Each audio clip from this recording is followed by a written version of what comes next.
বিশেষ ধরনের এঁটেল মাটি দিয়ে চলছে মাটির মণ্ড তৈরির কাজ। এরপর এই মণ্ড থেকে আকৃতি দেয়া হবে নানা ধরনের বিস্কুটের, যা শিকড়ের বিস্কুট নামে পরিচিত। 70-এর দশকে এই মাটির তৈরি বিস্কুটের বেশ প্রচলন ছিল। সে সময় অভাবের তাড়নায় অনেকেই এঁটেল মাটি পুড়িয়ে শিকড় বানিয়ে ক্ষুধা নিবারণ করতেন। তবে আধুনিকতার ছোঁয়ায় মাটির তৈরি বিস্কুটের প্রচলন এখন আর তেমন একটা নেই। তবে ব্রাহ্মণবাড়িয়ার আখাউড়া উপজেলার উত্তর ইউনিয়নের আমদাবাদ গ্রামের 4টি পরিবার এখন এই মাটির বিস্কুট বানানোর কাজ করে আসছেন।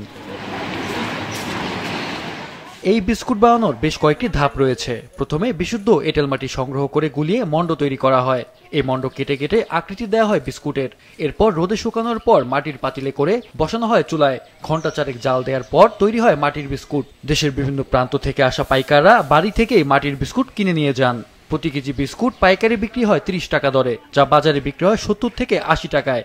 তবে অর্থাভাবে এই পেশা টিকিয়ে রাখতে হিমশিম খাচ্ছেন তারা।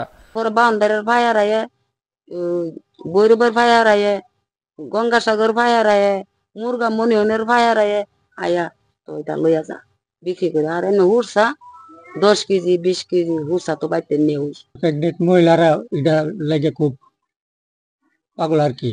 এটা ভালো চাহিদা আছে, কিন্তু মাটি পাওয়া যায় না, এটা আর হইতেছে না। সরকার যদি আমাদেরকে এই ব্যাপারে কোনো প্রশিক্ষণ দিত, তো মাটির ব্যবস্থা করে দিত, তাহলে আমাদের জন্য খুব সুবিধা হইতো আর কি।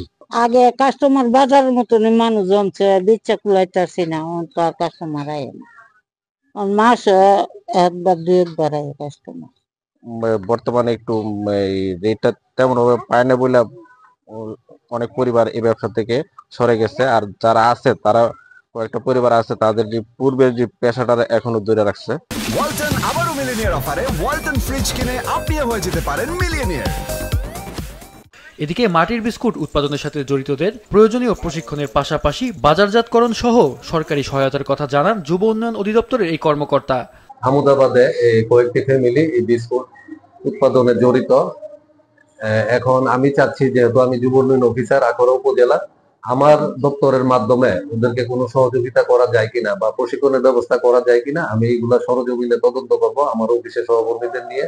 এবং আমি চাচ্ছি এই ঐতিহ্যটা যেন এই আমাদের গ্রাম বাংলা থেকে হারিয়ে না যায়। আমি আখাউড়া উপজেলা থেকে ইনশাল্লাহ শুরু করব এবং তাদেরকে আমি সহযোগিতা করব।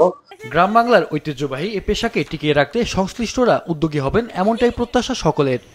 মাহফুজুল হাসান, মাছরাঙ্গা নিউজ ডেস্ক।